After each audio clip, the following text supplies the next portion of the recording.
Hello, hello, and thank you for joining us for another episode of the PHNX Suns podcast.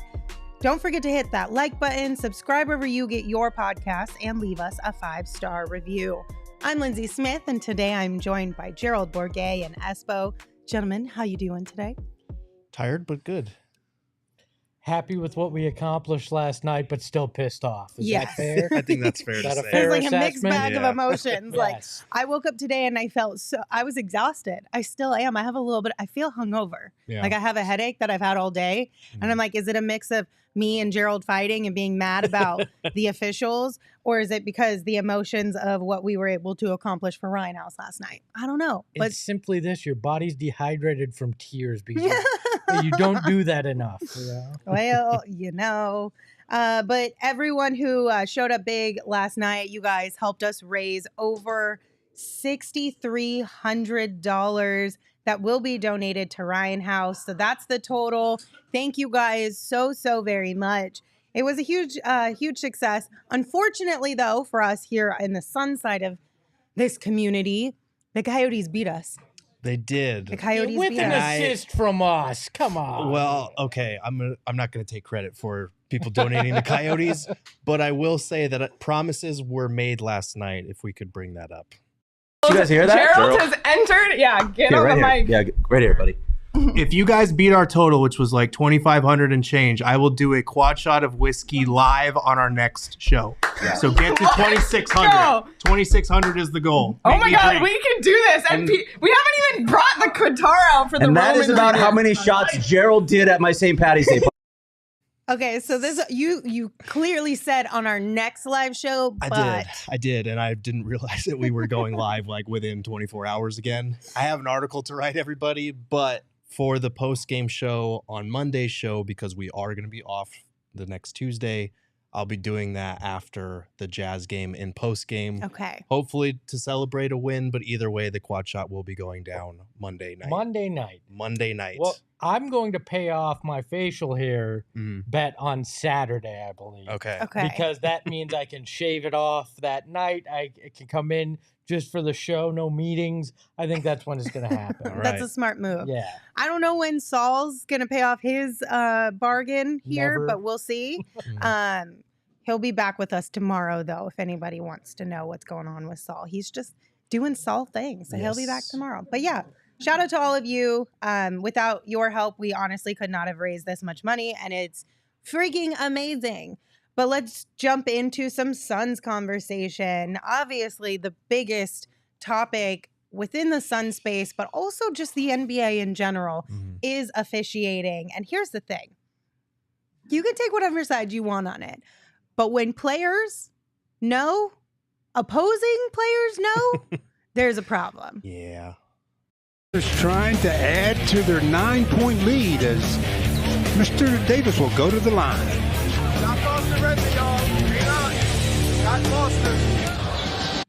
So that was D'Angelo Russell last night in the Lakers huddle during a timeout saying, Scott Foster's reffing, y'all. We're good. Scott Foster. That's the problem. This is where, like, look, the Suns have played poor defense recently, right? Mhm. I'm not going to deny that. I'm not saying that the entire league is rigged, like some will go to.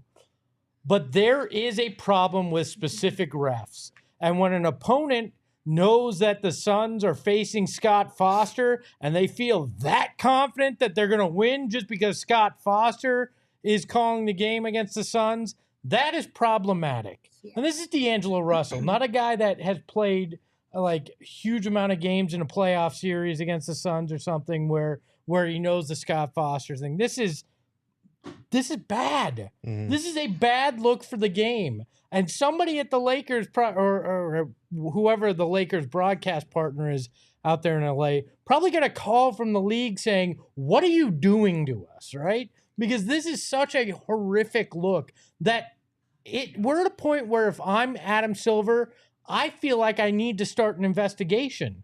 But I'm not Adam Silver. I have a conscience right now about this stuff, and I'm not sure the league office does.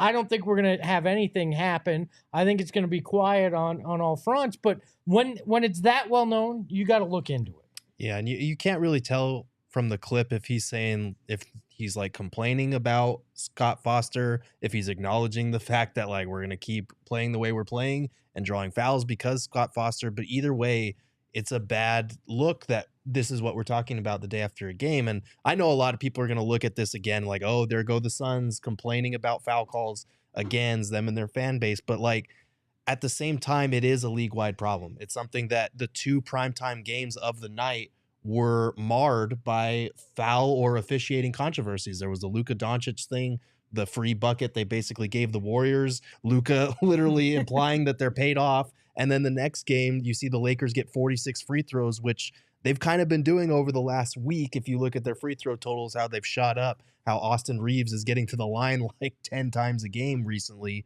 It's not fun. Like, I'm not even going to go into it and say like, oh, the league is fixed or they want the Lakers in or they hate the Suns. But I will say like, it's not fun to watch the way that NBA players are now able to bait officials into turning these games into a free throw fest. It's taken the fun out of the game. It makes it hard to appreciate some of the game's elite talents because everybody's just pump faking and ripping through and doing, all these swing through moves on the way to the basket. It's just not fun to watch. You know what the other side of it too is that I've seen so many people talking about how Book and DA don't sell it enough. And that's also why they're not getting a favorable whistle. But I'm like, do you really need, like, is that what we actually want though from this sport? Do we really want players out there flopping and selling it? Or do we just want decent officiating and allowing them to have a little bit of leeway here and there? But we hear that, and then we hear the team getting called foul baiters and all these, and that they're floppers and they're whiners. So there's not even a consensus on that. And then we hear, well, they don't drive to the basket enough. And in some ways that's true. But there were some stats posted from NBA.com. The Suns drove 46 times last night into the lane, while the Lakers drove 38 times. The Lakers earned 14 free throw attempts off their drives, while the Suns earned 4. Now, some of that could be that the Suns drive into the lane but tend to kick it out and not actually attempt shots. But then the Suns had 21 paint touches last night, while the Lakers had 18. The Suns had a higher field goal attempt within the paint, 27-16. So, like, last night in particular wasn't that the Suns weren't necessarily getting in the paint and trying to draw contact. It was something else last night, and we saw it in a few key places. And like I said, the Suns committed many of their fouls on the defensive end, but it's the other side of the ball that bothers me the most. And I don't think the league is fixed because there's no rhyme or reason. There's no sense to how you would be fixing it with these guys. What I think it is there's a large amount of refs with personal bias that they allow to impact the game, combined with the fact that refs have a proclivity to lean towards the superstar and give them the benefit of the doubt. When you mix those two things, you get a really toxic environment that we're seeing come to a head with, as you mentioned, the Mavs. We've talked about Fred VanVleet. Monty went off last night, as much as Monty can go off. Even Devin said things. There is an issue here that's much larger than one thing, and it's not that the league's fixed. It's that the refs are bad. Well, then the league has a bigger issue, like you said, and they need to get that figured out because that's unfair to everybody. This is a multi-billion dollar industry here. And that's unfair to all the people who are paying all of those dollars to consume this sport. Oh, yeah. So you got to get your shit together. Well, and the worst thing that you can have in sports is the perception that somehow it's fixed. Yeah. It's rigged. Because then you start to become the WWE. And sure, you may, in these people's minds, you may have better writers and a more interesting script. It's not as fake drama, but that's problematic, especially when this league is now predicated on, gambling dollars and advertising dollars through gambling. The perception that it's fixed is a horrible place to be, and it tarnishes the sport, especially when the likelihood that it actually is very, very slim. Yeah, it's an entertainment quality problem, and it's something the league needs to address. And I understand why they would want to protect their officials, because let's be honest, when fans that don't know as much about basketball watch a game and their team starts losing, their first person to blame is the refs, and their second person to blame is the coach. And so we see like refs are going to draw the ire of fans. That's just the nature of the game. And sometimes it's not earned, but it feels like it's been earned a lot more recently in recent years. And I just feel like there's no public accountability for them. You know, we see it with the players who are the reason that we come to watch these games, these superstar talents, these incredible personalities, these unbelievable athletes. We come to watch them play. And so when a ref takes over a game or a star player gets in foul trouble, or even if a star player is being rewarded with a parade to the free throw line every 5 minutes, it's not fun and it becomes about the official. And that's a problem. And I understand that you need to protect those guys who aren't making millions of dollars compared to your superstar athletes. But at the same time, there has to be accountability. There has to be some type of punishment, because every time a player complains about officiating, they get publicly fined and we know about it. It's just, it feels backwards to me a little bit. Yeah. I mean, Libertarian Sasquatch gave us a super chat, thank you, and said, I'm a big fan of the NHL and the NFL, and the NBA is the only league that I know multiple refs by name. That's a problem. Yeah. Well, yeah, and I think you do have to protect your refs that are doing their job correctly. But that does not mean you have to protect guys who aren't. If there are people that are screwing up on the regular, there should be punishment. It should be known. And I think the last 2-minute report has actually done a disservice. I think it's done the opposite of what they were hoping. They were hoping it would look like transparency, and instead it's just highlighted how many errors that they have and the fact that they do nothing to rectify them. And that's problematic as well. So all of a sudden you mix all that together and you've just got this really, really toxic thing going on. Yeah, Jay hit us with some numbers here in the chat. Said Reeves has more free throw attempts than Tatum, Dame, and Jimmy Butler over the last 4 games. It's wild.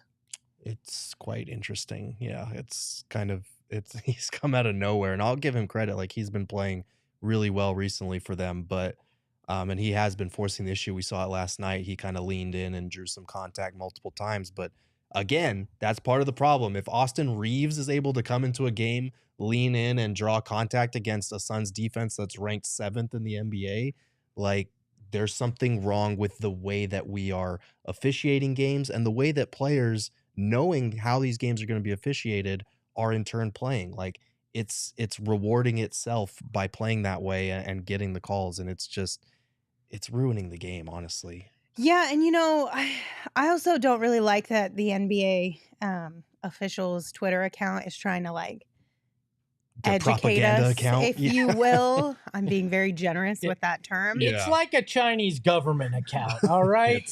But this was an interesting tweet that resurfaced on Twitter lately that was from last fall, and they had said the NBRA fully supports and enforces the, quote, respect for the game program announced today.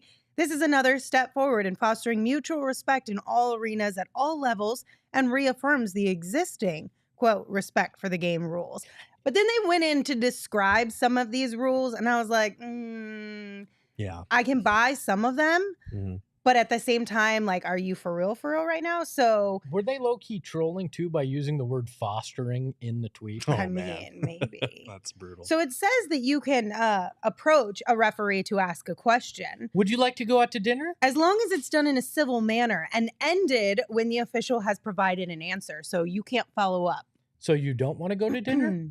Which is crazy, because the pool report goes the same way pretty much. So you can look at and or point to the Jumbotron replay as long as it's not too long, overly demonstrative, or done to mock a call or a non-call. Did you see what the gorilla did?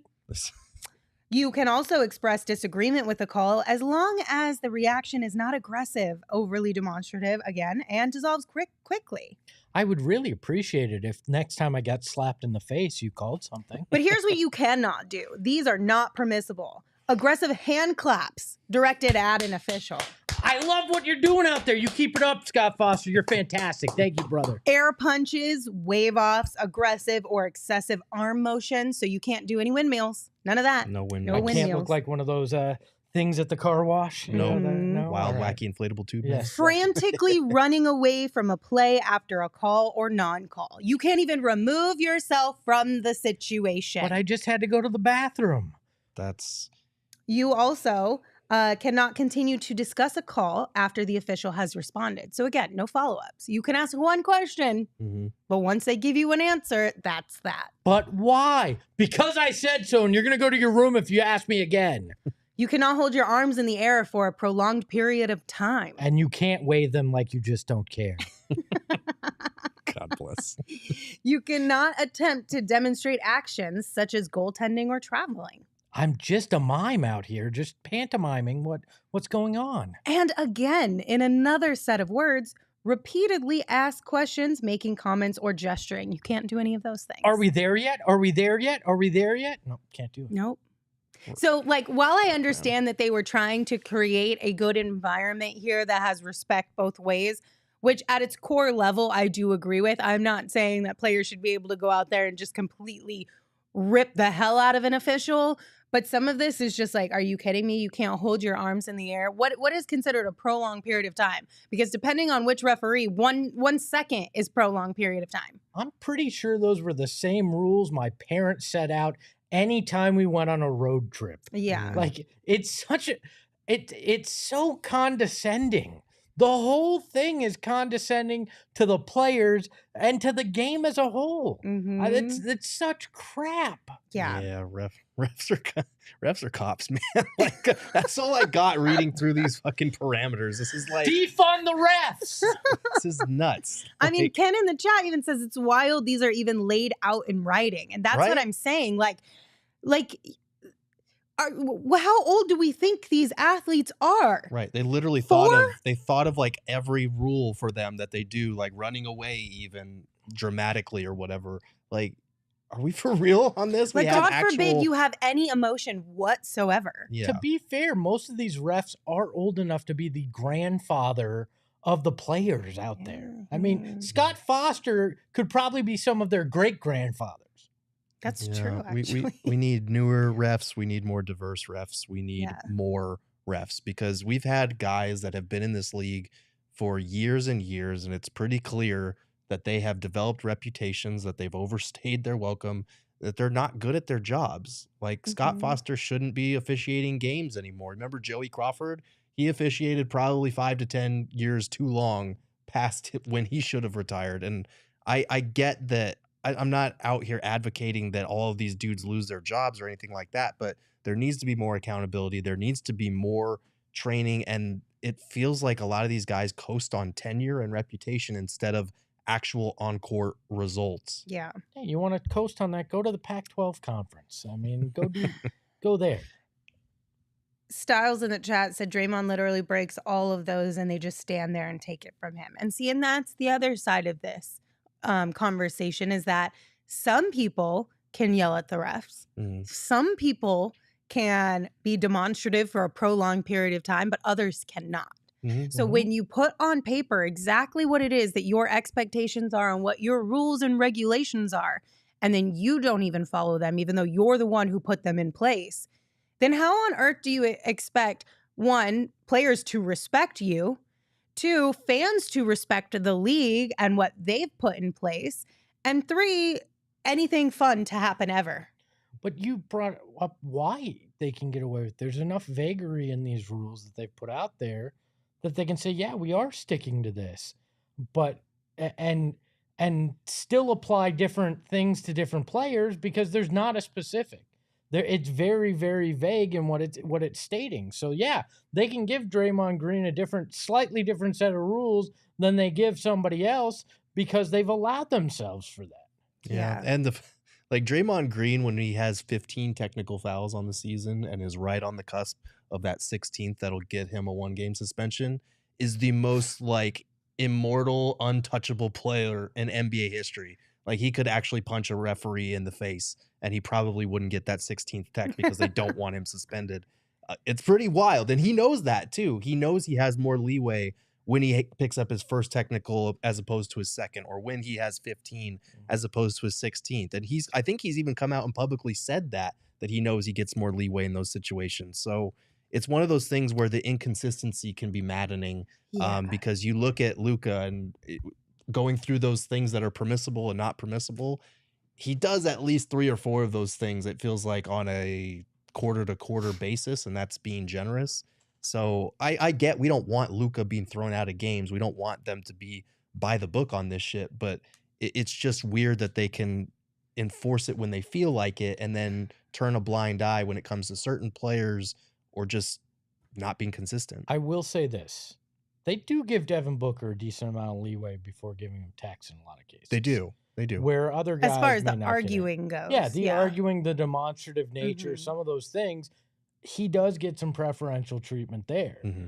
Where he doesn't is in the foul calls where other guys do. But even Shoot, that, it's I would rather flop those two. Yeah. I would rather him get special treatment when it comes to foul calls, and then Devin can learn to bite his tongue and just not argue with them. He wouldn't be arguing with them in the first place if he got more foul calls. So it's Also like, true. cool, you're giving me some leniency for telling you suck at your job. Great, thanks, appreciate you. But I also don't want to look hypocritical because No, I we get got to it. acknowledge that part of it, because if they were quick with the tease and not giving him the calls, then there's definitely bias. But here it's a weird mix of you're only getting one, you're not getting the other, and what's that line? And that adds a whole nother dimension to it. And I get it. There's human flaw in all of this, right? Mhm. There's human error, but it's becoming so glaringly obvious to Mhm. everybody. Like, it's not just Suns fans. It's the entire league is taking note this year that something is horribly wrong. Yeah, when you got the Mavs putting out a protest, you got Fred Van Vliet going off. Mm-hmm. And then what Jay was saying, like Jimmy Butler and Dame not getting as near the respect as Austin Reeves, like this is all over the place. And that's no shade to Austin Reeves. It's just like, if we're going by like the unspoken rule that superstars get special treatment, well, if we're ranking in order, I would say Dame is a little bit higher up on that list and Jimmy Butler is a little bit higher up on that list. Yeah. You know? So Okay. it's just like everybody collectively this year, it feels like it's bigger than it's ever been. You got your tinfoil in reach? Yes. Slap that hat on. I've got the answer, and I talk about it in today's Tinfoil Hat Club on the YouTube page. But it's simple. There's an NBA player cabal where they're paying the refs, and only some of the guys are in it and others aren't. It's not the league. It's the So, players that are scripting Without it. giving too much away, can you give us an example of a player or two who's in this cabal? Well, I'm pretty sure Austin Reeves bought in earlier. Okay, he's got to. Or be Anthony like Davis may have paid his way in, or LeBron said, "Hey, you can take my portion until I'm back." Okay. I think Luka's part of it. That's why he was showing the money. He said, "I'm paying you, and I'm not He's like, getting the call. where's the What- return on yeah, my investment? Yeah, well, you know the next payment's coming. Where's my help here?"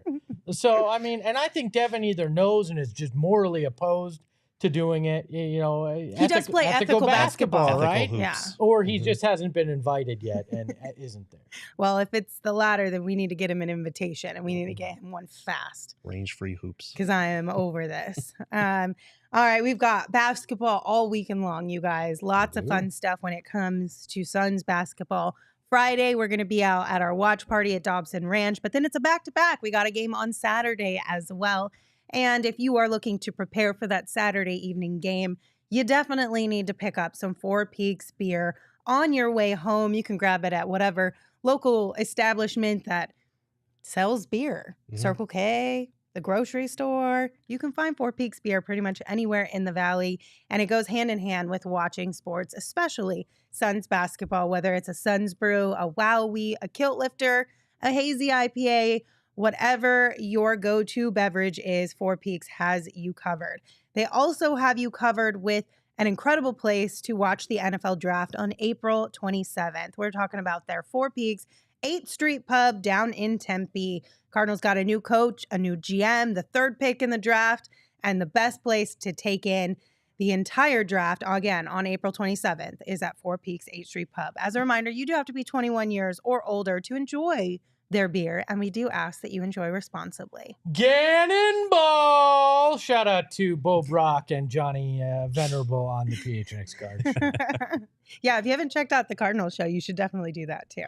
Also, I want to give a little love to our friends over at Burrito Express who brought us food this week. Yes. And it's the first time I've been able to enjoy a Burrito Express delivery in like 3 months. Yeah. Because they go so fast They around do. this place. But Burrito Express now has 2 new NIL athletes, ASU football player Elijah Badger and softball star Jasmine Hill. They will receive support in cash, clothes, and of course, burritos.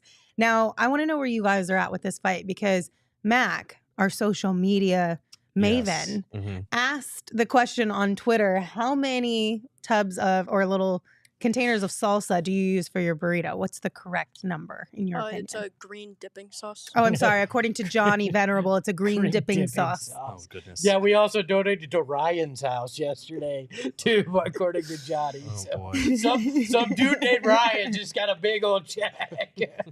Oh, John. So what's your number? It depends. Like, I can do it in 2. Like, if we're rationing because I'm a kind human being and there's 23 other people in this company who deserve salsa, I can do it in 2. Yeah. Right. If I'm out there myself and I can get it and I can take care of myself, 4 is good. Yeah. Like, you want a decent amount. Yeah. I was going to say it's like 2 to 3, but yeah, if you're being considerate of the other people in the office, the fact that there's a limited supply of salsa, I would say 2 is probably. So are we just low-key throwing shade at Mac right now? Is that little what this bit. It's turned not into? low key. You guys are not being low key at all. You guys are full on just shaming her. Did I tell you guys what happened though? Where I was in the break room with her. Max was watching her, giving her a hard time, so she couldn't steal the salsa. Max leaves the office. I pick up the bag of salsa and go, "You can go," and I kind of swing it. Well, the bottom was wet, and the whole thing just busted open. And just little things of salsa kind of went flying. Did they at all Max. open? No, luckily. thank God.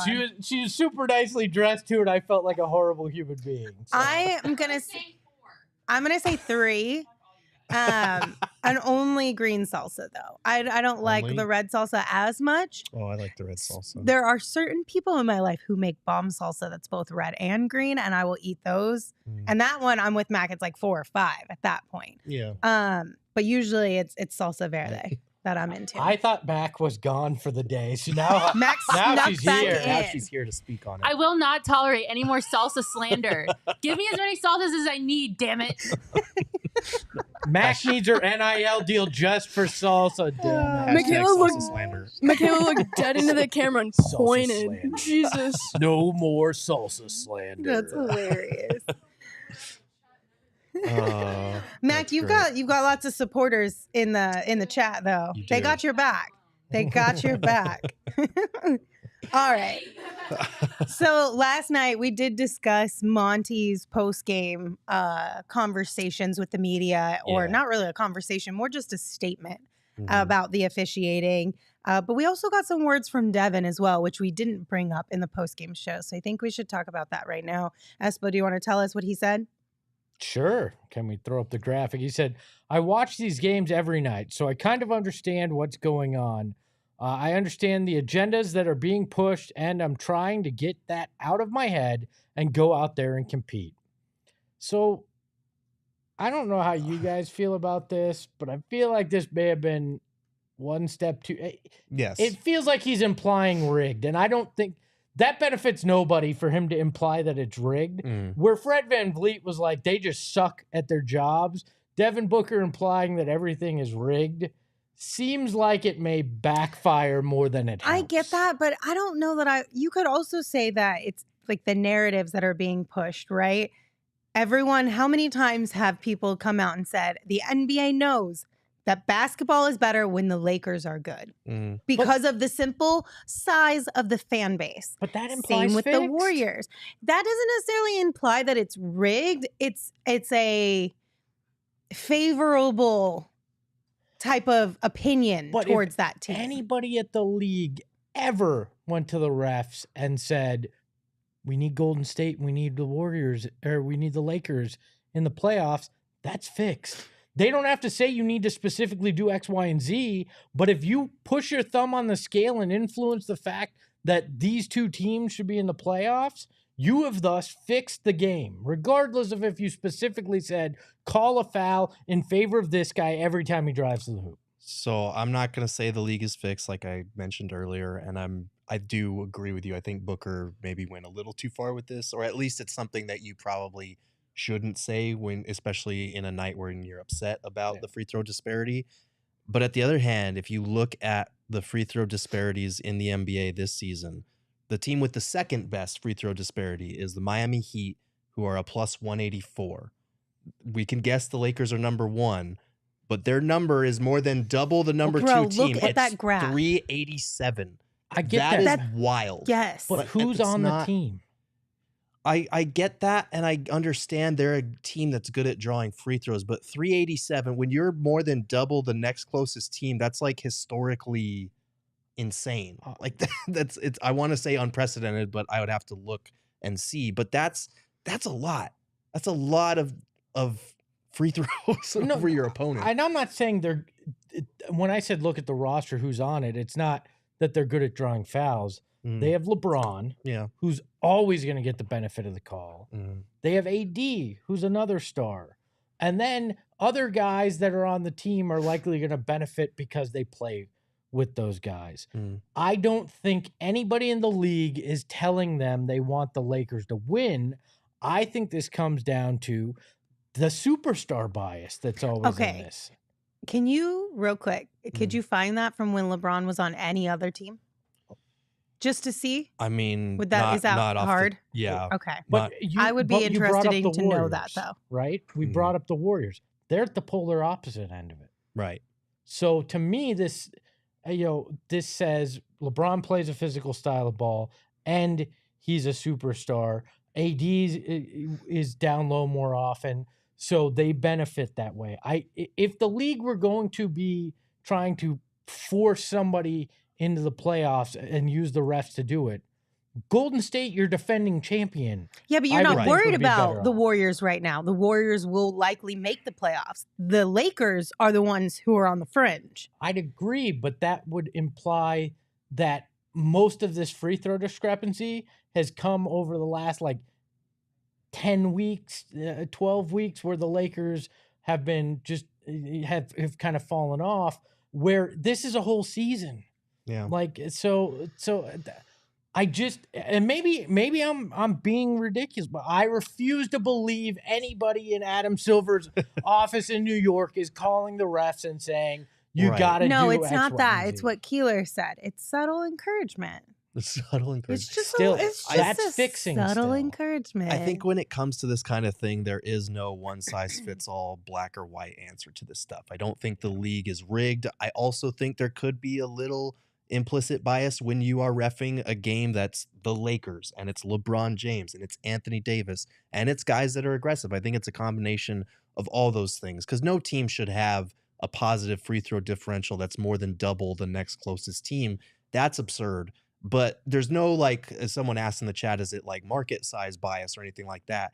Not really. The top two are Lakers and Miami, which are big markets, but after that it's Sacramento and Orlando. So it's one of those things where part of it's personnel, part of it's the refs just being bad at their jobs.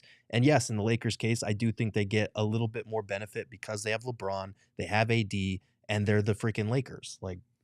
Well, and I'd be interested, and I know you don't have this, but I'd be interested in looking this up. How many of those free throws for the Lakers in that discrepancy are coming at home? LA, you're playing in front of celebrities, big lights, the crowd, all that.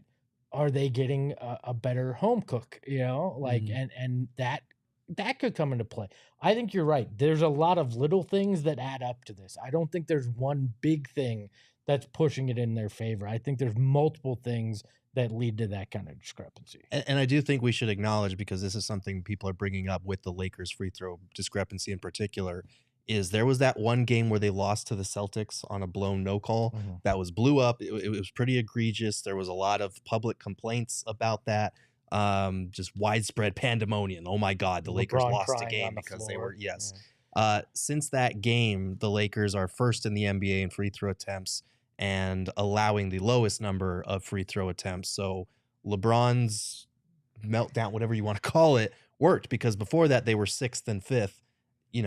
Not to say that they weren't good at both of those categories before, but they've clearly picked it up a notch since that blown call.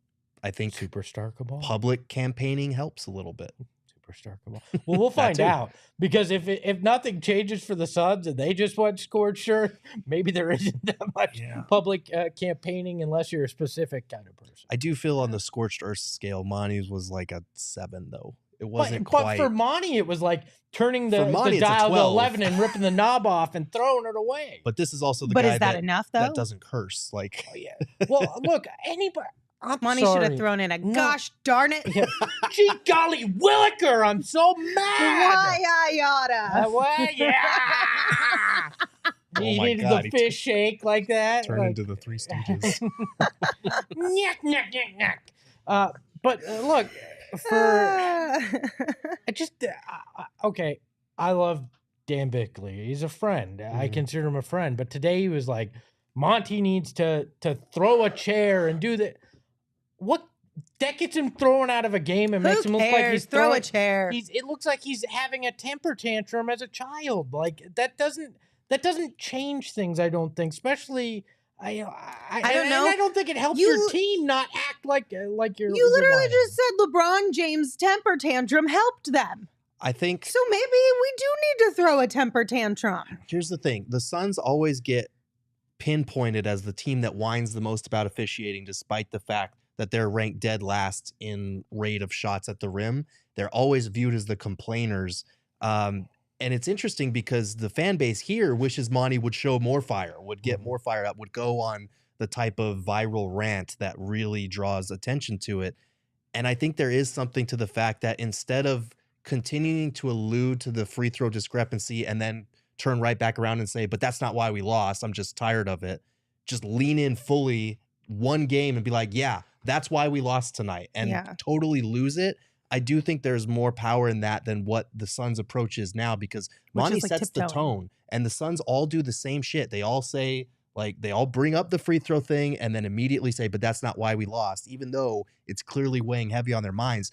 Just embrace it, like lean into it, get your rant out there, and then move on instead of doing this constant circle. I do think that might set a good tone. I'm not saying throw a chair, but if he got thrown out of a game, you're not going to tell me the Suns wouldn't finally be like, whoa, for Monty to get thrown out of a game, that means something. I'd rather it happen in the post game and do it that way. I agree.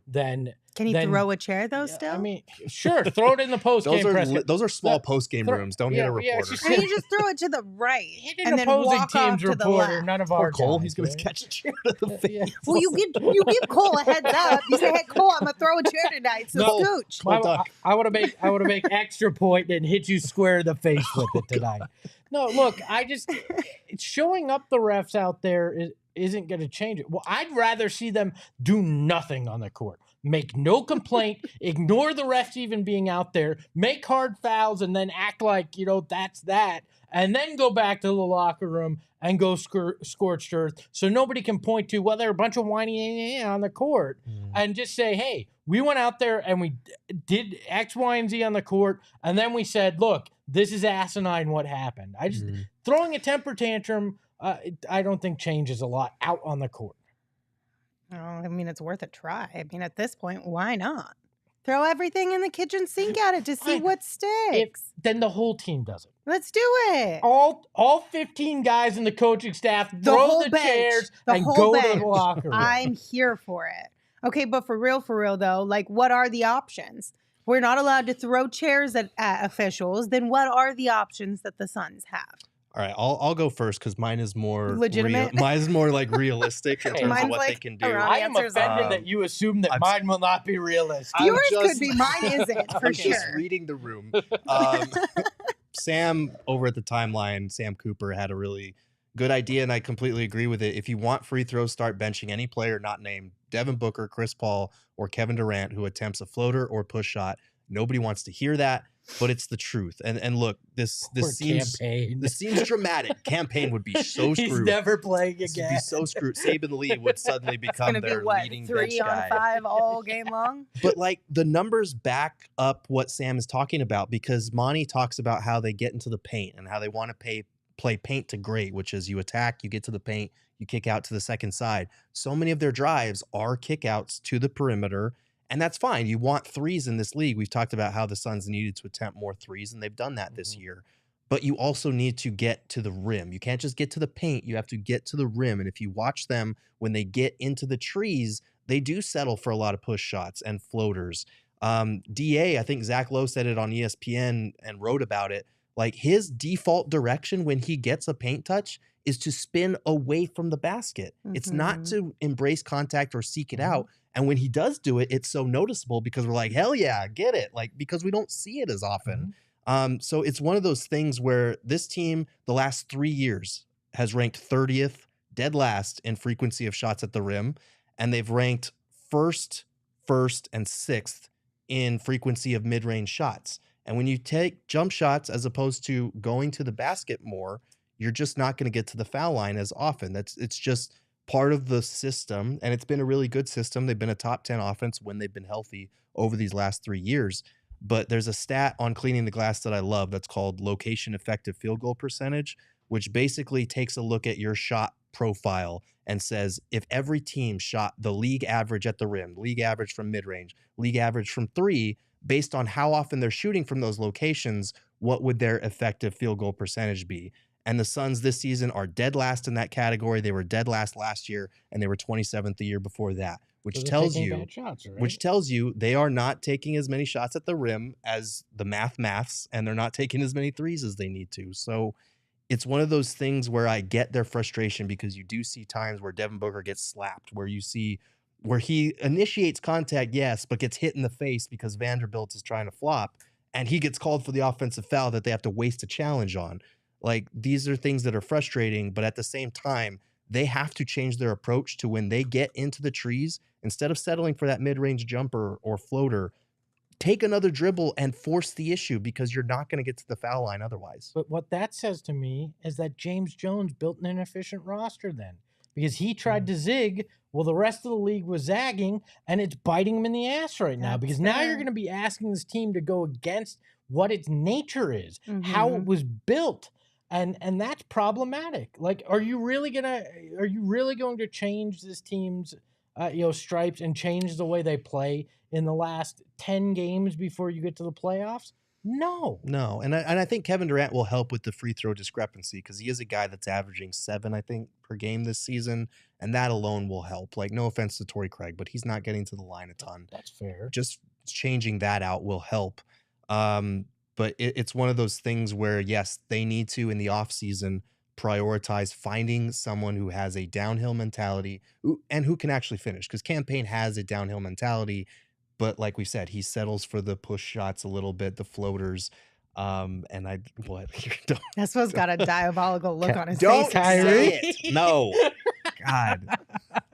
I can't say anything around here before it turns into that again. Oh my goodness gracious. I mean, but you're correct, Espa. Like, you can't change that in 10 games. No. That's not something that you can just like flip a switch and the whole mentality and identity of your team changes overnight. Which is why I think it's the other end of the floor that it comes down to, is doing everything you can to solidify your defensive rotations and kind of getting back to that, and rewarding guys who make hard fouls that don't let these guys get easy and ones, and actually say, you know what?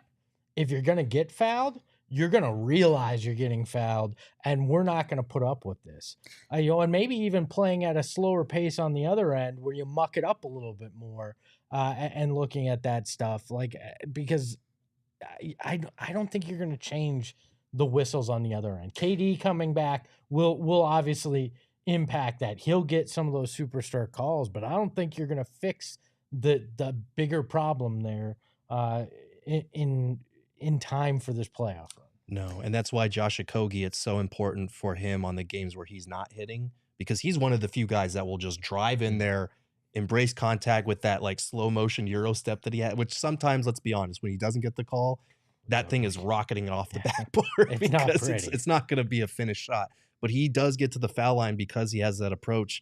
And it's honestly kind of the reason why I was wondering if the Suns might convert Saban Lee, because he's one of the few guys that has that approach as well, with a really high free throw rate compared to everybody else. I feel like Landry could do it too if you encourage him more to embrace the athleticism he has with the driving, you know? We did get a super chat from DC. They said Xavier, which is a really fun Lakers fan in our chat right now, said, your pizza bagels are done, mijo. Oh, we got a 7-year-old in the chat talking smack. That's a Lakers And fan. I think since we've got a 7-year-old in the chat who's being naughty, you should put him in a timeout. You should pause his comments for like 2 to 5 minutes. We got your binky over here, Timeout, Xavier. You gotta go put your nose in the corner. Bad. Oh, guys, Bad, Xavier. guys, Bad. it is so easy to Bad stay Lakers fan. respectful and kind in the chat. Bad. Seriously, stop acting like a 7-year-old. But thank you for your view and Yes. your engagement. Thank you for your viewership. Yeah, I'll help. take the money. Thanks for that check. Appreciate you. I also think, Espa, to your point on the other end, consistency with playing physical defense would probably help. Again, not going to change in 10 games, but you have to start showing that at some point in time, and you have to start doing it consistently, because we see that with DA a lot too. He tries to have a physical presence, but then he gets in foul trouble. And then the next 2 games, he kind of takes a step back because he's not trying to be in foul trouble. So at some point in time, you got to find a way to be consistent in your physicality, whether that's just slowly stepping it up every single game, or next season just come out and deal with all the crazy, ridiculous foul trouble you're going to be in the first month or 2, but set that tone. Well, and I think they just all have to embrace not being afraid of the foul, especially DA, to your point. When he gets afraid of that or hesitant, it screws up his entire approach to the game. I'd much rather have him pick up 5 fouls because he's being aggressive than have 2 and kind of wander through things. And in the playoffs, they allow a little bit more physicality. So except that, yeah, maybe these next handful of games you're going to get called for more, but that it's prepping you to go out there and play the physical brand of basketball that happens in the playoffs. It's another annoying thing about the refs. Why the game changes in the way it's called once you get to the playoffs is another inconsistency that's just frustrating, but it's a reality. So use it to your advantage. Understand what's going on, stop complaining about it, and just make the best of what you can at this point. Yeah, and DA does get a frustrating whistle, but it's because, like Lindsay mentioned, like you have to set that night in, night out consistency. It can't be, tonight I'm going to be aggressive and then I get in foul trouble, so I'm going to revert back to maybe staying on the floor as long as I can. Like, yes, there will be games where he struggles with foul trouble, but he's got to do something to establish a more physical reputation, and that has to be his brand. And right now, everybody knows that this Suns team settles for jump shots, that they settle for floaters and push shots when they get in the lane, and that their big man would rather take a hook shot than put his shoulder into somebody and go through them, which is why it's frustrating when he does do that, and when he actually dribbles and does that, sometimes he's gotten the charge call. So it needs to be something that he adds to his bag. He needs to be more confident with that handle to be able to absorb the contact in the lane and not turn around, fade away, all that stuff that he typically does when he gets those paint touches. Yeah, I just feel like this team needs to make their opponent feel all those fouls. Yeah. If you're going to get called, I want you to hurt. I want Austin Reeves to leave that game black and blue and know that he had just played the Phoenix Suns.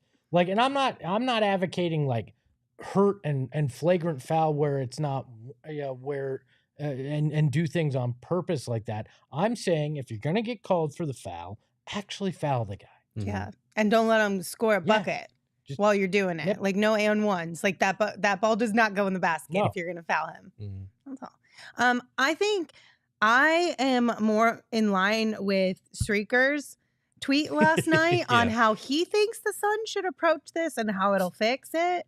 Said the Suns need to stop complaining about the free throw discrepancies after games and come up with a better strategy. It's time to unleash KD's social media terrorism skills and have him repeatedly ratio the NBA refs account.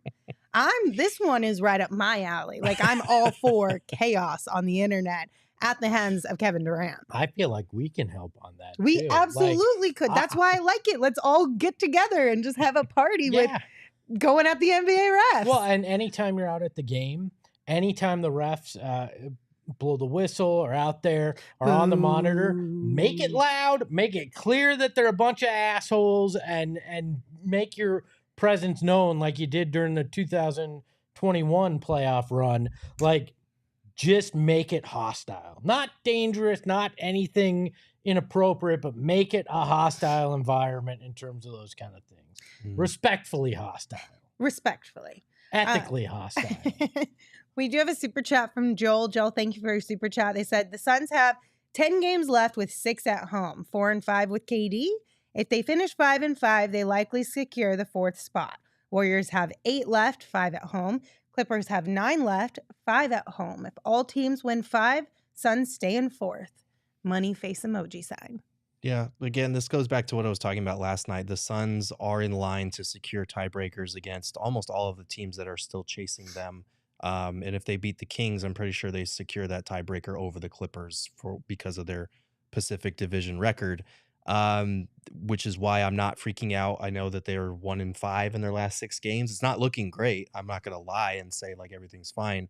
But if they just play 500 basketball, that's what everybody else in the West is doing right now. Nobody has been able to create separation because everybody is scratching and clawing trying to beat the same teams.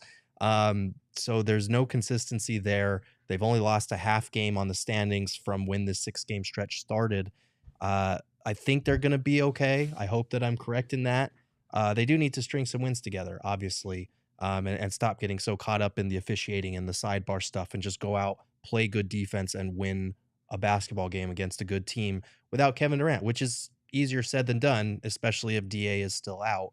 But I do think, again, it comes down to matchups come playoff time, and as long as KD and DA are healthy by then, this team can still beat anybody in a 7-game series in the West. Yeah, I mean, look, the reality of this is in 7 games, all they have to do is be 4-3. And continually be 4-3 over each of the next 7 games in front of you. Right. And go with that mentality. You don't need to be perfect.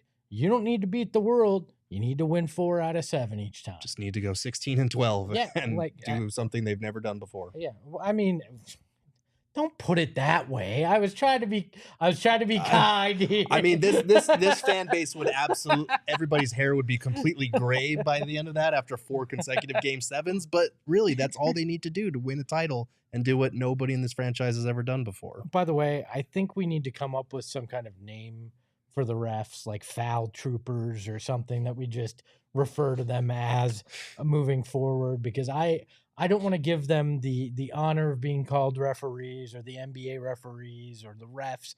I want something that's very, very distinctive for these guys. We've got to come up with it because, over the next 10 games and however long the playoffs go, we're going to be talking about them nightly. So The foul police. whoop, whoop. So Saul is in the chat. Sup, Saul? Also, he said he would do his facial hair bet thing on Saturday as well. Right. Okay. So we're getting a whole bunch of fun stuff on Saturday. When I said I would love to be a part of the Kevin Durant craziness directed at the officials, Saul said, Lindsay, would you really lead the charge? Yes, Saul, but I would like Rickroll them. I wouldn't be like, F you NBA refs. I would be like, I would find some ridiculous stuff. Like all the things I tweet at you, Gerald. Like when you say something punny on Twitter and I'm just like, wow. Yeah, it would be really nice if Lindsay stopped ratioing me and ratioed the NBA official account. That would be a great. I love trolling you on Twitter. It's one of my, it just brings me so much joy. It truly does. The same way that more furniture brings me a lot of joy because it's so comfy. And not only is it comfy, it looks great too, and it's very functional. And if you are in the market for some new furniture for your house, they've got something for every single room in your home. Make sure you check out morefurniture.com to save big on the best furniture in the Valley. Again, that is morefurniture.com. They hooked up our offices, and it's been our butts have been never been more comfortable, right? I believe that's actually their tagline. It should be. If it's not, it really more should be. More comfort for your ass. Hire me. I believe is more furniture. I got you. I'm actually in the market for a sectional. I've been looking at their website, and they've got spectacular stuff. I'm looking forward to going out there, maybe even tonight after I leave here and trying some things out. I like test driving my furniture. Oh yeah, It's for fun, sure. so. Definitely. It's like half the fun of like Yeah. buying new furniture. Mhm. And then also want to remind you guys that our friends over at Illegal Pete's have you covered all March Madness long, whether you are celebrating your bracket still being good or you are drinking your sorrows away with one of their fantastic margaritas because your bracket is already busted. Mhm. They have some of the strongest and the best margaritas in town. Make sure you try out an Illegal Pete's Coin Premium or Frozen Margarita when you stop by. They have happy hour every single day from 3 p.m. to 6 p.m. They also can help you set up like a watch party, right? If you're having a watch party with your friends or family, they can make you a burrito box to go. So you'll be like the best host ever because you showed up with Illegal Pete's. Or a guest too. If you show up with Illegal Pete's, like guac and queso, Mhm. that would be pretty legit. So make sure you check out our friends over at Illegal Pete. All right, we do have another super chat. This one is from Pre.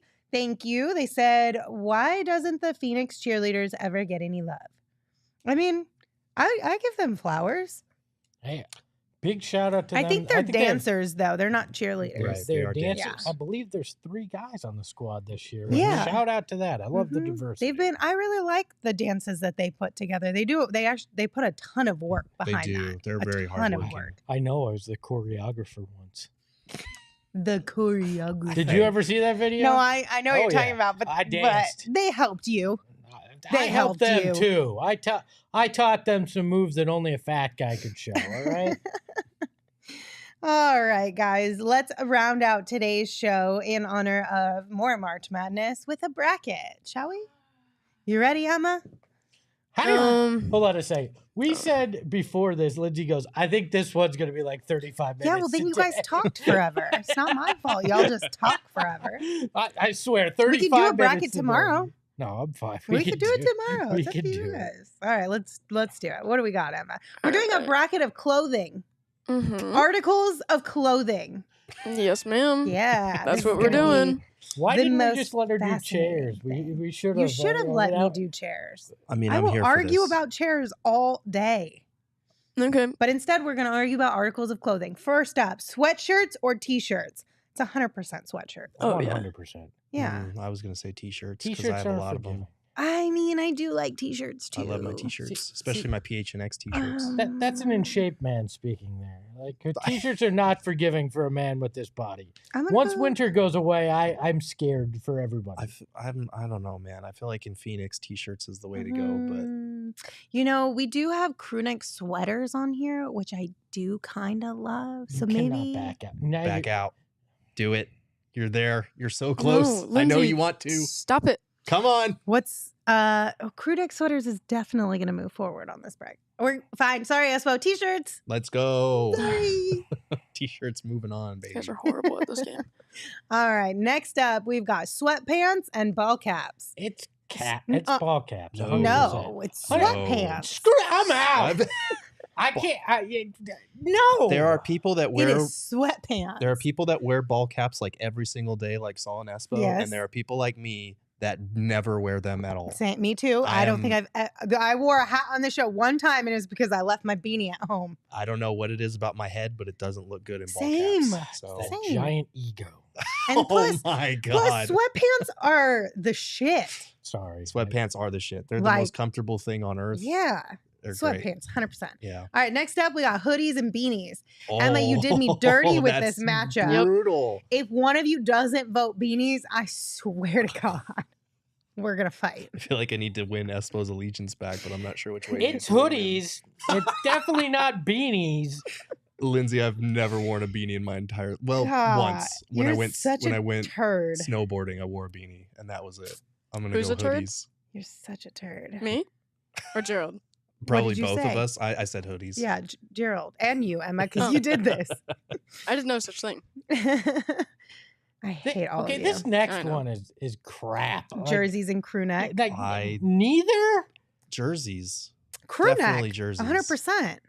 Okay, unless you were playing in a sport like especially basketball jerseys, are very unforgiving. Yes. To a non-athletic frame. But they're really cool and they're styled nicely. Okay, if I'm not wearing them, I'm collecting them. Sure, I agree with you there. Yeah, but we're talking about wearing these things. Are we? Yes. Or are we just doing an articles of clothing draft? 'Cause that's all it says. What kind of damn, should be wearing them? It's crew neck waspy sweater. person is talking about crew neck sweaters. I literally wear them all the time. Yeah. Oh, now we're changing the name of the draft, huh, Emma? Is that what we're doing? Yes. The answer is still jerseys, but It's for me. It's sweaters. Espo, what are you doing? Come on, Espo. It's jerseys. God, no. Rude. yeah, it's jerseys. You guys are bad at this game. Crew neck sweat. No. We're really not though. What like jerseys are like everybody. What am I loves going to wear a country jerseys. club on a date? No. Crew neck sweater is very specific. Real quick, we're going to take a timeout because we got a super chat from OG Mike D for Did we? $10. Thank you, OG Mike. Said, quote, never let a hard time humble us, from Nipsey Hussle. In parentheses, they said, I got more money than you, DC. Middle finger, quit stealing my jokes, bum. Are you guys fighting? Beef! They have been. They have DC been and fighting. OG, are you guys fighting right now? DC's initial super chat. OG put that in the chat before. Oh. And DC came back and was like, sorry you don't got $2, brother. Oh. Like some shit like that. And then he finally gave OG credit and OG came back. No, It was no funny as hell. fighting. Clapback. No fighting. Can't we all just get along? And then while we're at it, Manuel sent us one and said, Girth destroy the refs in a South Park voice. Okay. If it happens again tomorrow night, you got it. All right. Okay, screw you, Scott Foster. Back to the Wanna get bracket. high? Oh my God. Okay, we got jackets or shorts? Jackets. Jackets. Jackets. Gerald, 100%. My legs will not be You guys are. seen. I wear shorts literally every day at home from like probably April when it starts warming up till October when it starts getting kind of chilly. Yeah, but jackets are like the best piece of clothing because a jacket can completely change an outfit. And you can always have your base outfit, and then depending on your jacket, you can fancy it up. You can make it more casual. You could wear literally the exact same base underneath. Look at you guys with suits. You wear the exact same shit underneath. You put on a different jacket. It's a whole new outfit. Okay. Jackets are 100% goated. Can I change my vote to shorts after Espo! that description? Espo! No. That was your just- vote's already that in. was just I'm way not- too no. much. Ball is life. Basketball shorts short- are the shit. Dresses Sorry. or suits? Well, this one's tough because I mean, Gerald, I'd love to see I you like in a really wearing nice a suit. dress. I do like wearing a suit. But I feel like this is kind of a biased one. I'm gonna go suits. I don't like wearing dresses No? most of the time. I like to have Suit up. pants on. Yeah, I mean, I have no bias against dresses, but Right. there's I'm something just saying- about a Go ahead. suit, the Yeah. versatility of it. Men and women can Yeah. wear them. You know, I mean, men and women can wear dresses too, whatever floats your Yeah. boat. But I think there's something about a nice suit. I also like to sit crisscross applesauce, and I feel like you're not supposed to do that in a dress. So I feel like dresses are out. Generally, not really. Yeah. Also, we got to go back to the chat. You want Uh-oh. to see something really funny before you go, Lindsay? Yes. Our friend Happening now. Xavier's voting in our. Nice. Look at There we Xavier. go. Let's go. Hey, Love Mijo it. ate his bagel bites, and now he feels better. He was just hangry. All right. Oh, Let's Mijo. go. So precious. Okay, back to the super chat shenanigans. Mhm. DC and OG's still at it. DC just hit us with Whoa. $100 Oh, super chat. Thank you, DC. Thank you, DC. I want to see $999, and you'll get credit for the joke. Oh man. So you want to read the super chat from DC? Work overtime. I have no clue what that name is because I can't read it. Africa Bambata? Okay. I don't know what that Africa means. Bambata. What is AKA OG Mike. I don't know if we want to say that word out loud. Am I not allowed to say that word out Well, loud? I don't know what that word is. Oh, you better not have just gotten me in trouble, DC. You just got canceled. Sorry. Let me do some. It's an Google. American DJ. Oh, He's a DJ. never mind. He's an old school DJ. Is he Born known for in anything? 57. 57. Yeah. Okay. Producer as well. From the Bronx in New York. Coney saying birthday suit. That was not on the list. Not- Thank you very much. Not an option in this bracket. But you guys be nice to each other. Or just keep giving us money. I don't care. I mean, you could definitely destroy super each chat other us. and keep super chatting You us. send the super chat. Oh, we'll read it. We'll read it. He's Most in a of the time, lawsuit. maybe. Oh, he's in a lawsuit? Yeah. For what? Oh. I don't know that we should go down that That's why- rabbit hole. Anyway. Even though now I'm very curious. Back to the bracket. Mm-hmm. Next up, we've got socks and tank tops. Oh, socks are prisons for toes. I do not want socks to move on. These things are the dumbest thing ever. And you wanted to change. Socks. You wanted to change your vote about me liking jackets, but this is your take on socks. Yeah. Okay. It's straight jackets for feet, and then the prison is the shoe. I typically don't like to wear I love socks socks. unless it's cold, or unless Wait, obviously I have to wear wait. shoes. You guys are so. What do you mean? Like you at- like wear at home. socks in your shoes, At though, home. right? Oh yeah, obviously in my shoes. Espo doesn't. Espo's crazy. Oh, that's. Oh, you got Oh, he's socks on got socks today. He's got socks on today. You said you don't like to. I don't. I hate socks. Like at home, I definitely won't wear socks unless it's cold. But I had originally, I thought I had said fuzzy socks. And that You did, changes but I for changed me. it to socks because I wanted Espo to freak out about socks. And you all guilt tripping me into never wearing flip flops again. Two in this office. I love socks. That's Socks. tough. See, I love Todd in the chat flip-flops, says too. socks are expression. I agree because socks can also, again, a fun accessory to your outfit. They Here. can be if you like are wearing shorts, but if you're No, not, you could then put them. they're You hidden. could put them. Well, for They're for hidden. me, you could put them over leggings and stuff. But I feel like socks are super fun. Even you guys, like if you're wearing a suit, how many guys who wear suits have fun socks underneath because it's a fun accessory? I You used can't to see wear. them. I used to wear Yes, you fun can when you socks at sit the down. Suns because I had to wear dress shoes. But still, you want a sock expression? Fuck them socks. There's a sock expression for You guys you. are I mean, I was gonna go weirdos. tanks anyway because it's what I wear the entire summertime. I at mean, home. Tanks again, another unflattering thing for a man of my size, but I'll go with them. All right, it's tank season, baby. Wow, whatever. Lindsay, I'm on your Thank you, side. next. Socks all All day. Gerald, get out. Bow ties or jeans? Bow ties. Jeans. it's jeans. jeans. It's jeans. Yeah, bow ties are kind of a prison for the neck. I They're understand. Yeah, like you They're like very socks, niche. but you want to wear a bow tie? Bow ties Ew. are very niche. Gotta be the right pair of jeans, though. T-shirts or sweatpants. T-shirts or sweatpants? Sweatpants. Sweatpants. Sweatpants, Sweatpants probably gonna win this whole damn thing. Hoodies or jerseys. hoodies. Hoodies. jerseys. Ew, Gerald. I like wearing jerseys. Okay. Jackets or suits. Jackets. 100%. See, hold on. Suits include a jacket. Yeah. No, because jackets alone can be all types of jackets. You could have bomber jackets. You could have leather jackets. You could have I cardigans. feel like we needed to be more technically, specific maybe. with this No. one. no. Jackets is too all encompassing. No. That's then the we whole could have point. just said As shirts. Barney or pants. Stinson would say, Like, suit up. Ew. It's suits. yeah, I'm No. wearing suits. Ew. Legend, wait for it, God, dairy. I've never been more disappointed in you guys. than I Tanks or am today. jeans. Be careful. Jeans. Jeans. Thank you.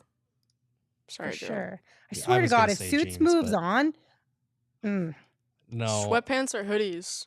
Ugh. Hoodies. sweatpants. They go together. This is Look, like such a. I want hoodies and a pair of basketball shorts. This is a It's much Sophie's better. choice. Hoodies and a pair of basketball Yeah, shorts. in Arizona. That's appropriate winter attire. I'm going hoodie. Um, personally. Sweatpants. oh man, I'm gonna go sweatpants, just because they're more You guys are convenient. horrible. Well, then the only way Like a this hoodie, ne- you do have to worry about your hair when you take it off, the This is only true. way And they can get a little bulky at times They can. too. and they get stolen a lot. the only way that this entire bracket will be valid is if it's suits versus sweatpants, which Ew. is the ultimate matchup of 2020, right? We went Suits. from what we had to do to Mhm. what we were forced to do. Yeah, so if it becomes, listen, if y'all vote suits over Mhm. and then you let suits win this, I No. will literally throw the temper tantrum that I am begging Monty to throw. Okay. Suits. I'm just kidding. Move I'm not on. actually Kinda going to want- throw I that was gonna temper say, I tantrum kinda because want I it know to you guys happen just now. want it to happen. Yeah.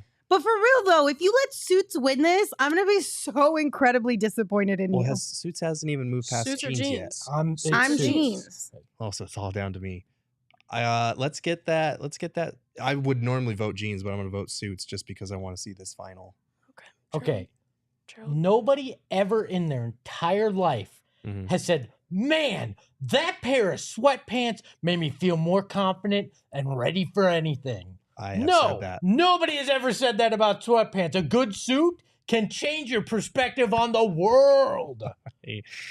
Oh man, Lindsay, I know you're going sweatpants. Yeah, it's 100% sweatpants. And if So you it's all pick down to otherwise, me. Gerald, you're the worst. I've been wearing suits at Listen. different times in my life since I was 3. Can I make went an to argument? preschool in suits. What's up? I'm Emma? making an argument. Sure.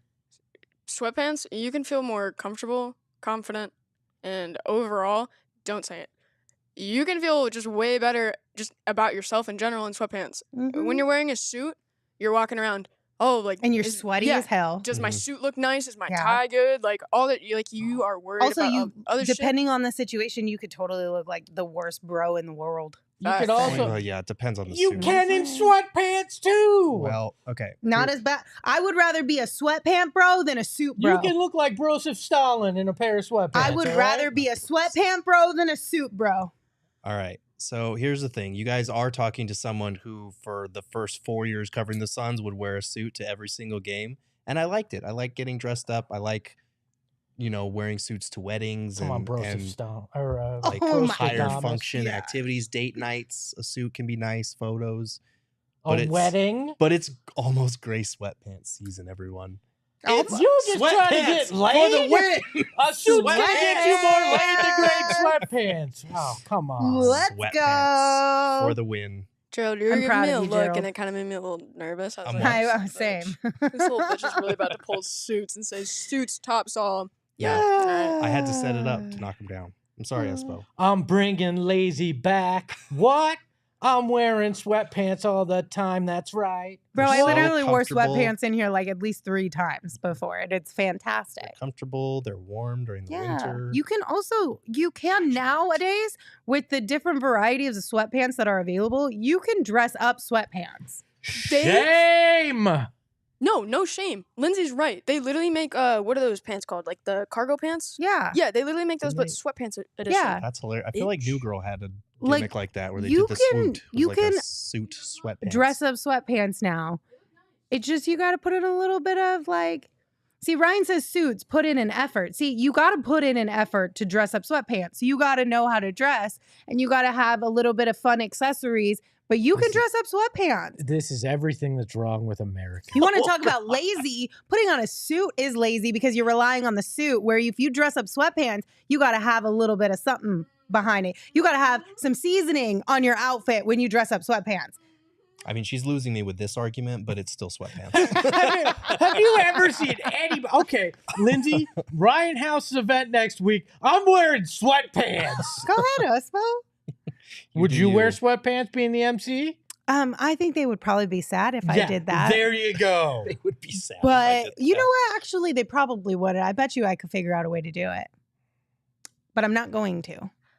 But I bet you I could figure out a way to do it. Anyway. Todd said all of you are admitting it's laziness. I like to be comfortable when I'm at home. Yeah. Okay, if this was shit you wear at home to be comfortable, sweatpants should win the bracket. It's articles What's of clothing wrong with- that you wear. What's wrong? It's Whatever not you laziness. put value in. I like to be comfortable. You don't show up to the office wearing a suit, do you? No. Espo, are you comfortable right now?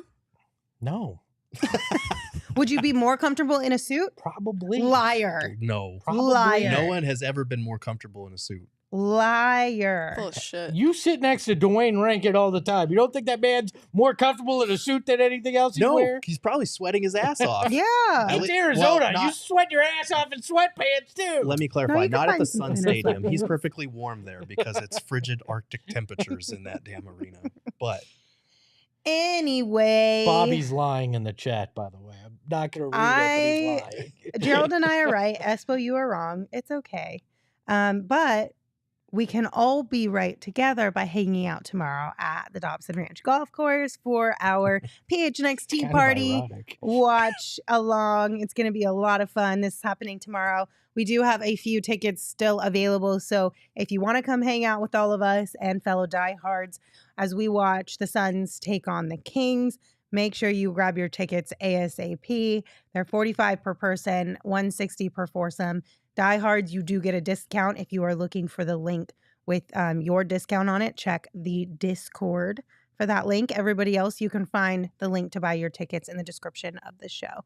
But it's going to be a boatload of fun. We got prizes, we got competitions, where food and beverage will be out there available for purchase, and it'll be a lot of fun. We had a blast last time, so come hang out with us again. Yes. Yeah. Get there early because I'm only there from 5 to 6 tomorrow if you want to see me. Yeah. Okay, thanks for coming by and hanging out with us. We'll see you guys tomorrow. We'll have a pregame show and a postgame show still for everyone. So plan to hang out with us then. Until we see you, you can follow the show on Twitter at PHNX_Suns. You can follow me at Lindsay Smith AZ. You can follow Gerald at Gerald Bourget. And of course, you can follow Espo at Espo. Espo, take us home. You're born in your birthday suit. You're buried in a suit. Suits is the answer and the only answer. Sweatpants are lazy. Ahoy. PHNX though, Lindsay, Gerald, Espo. Saw past the ball, we here to turn up the tempo. Got to understand me, I'll always rep the family. Rally in the valley like Dan G, no plan B. Always on the job, my team.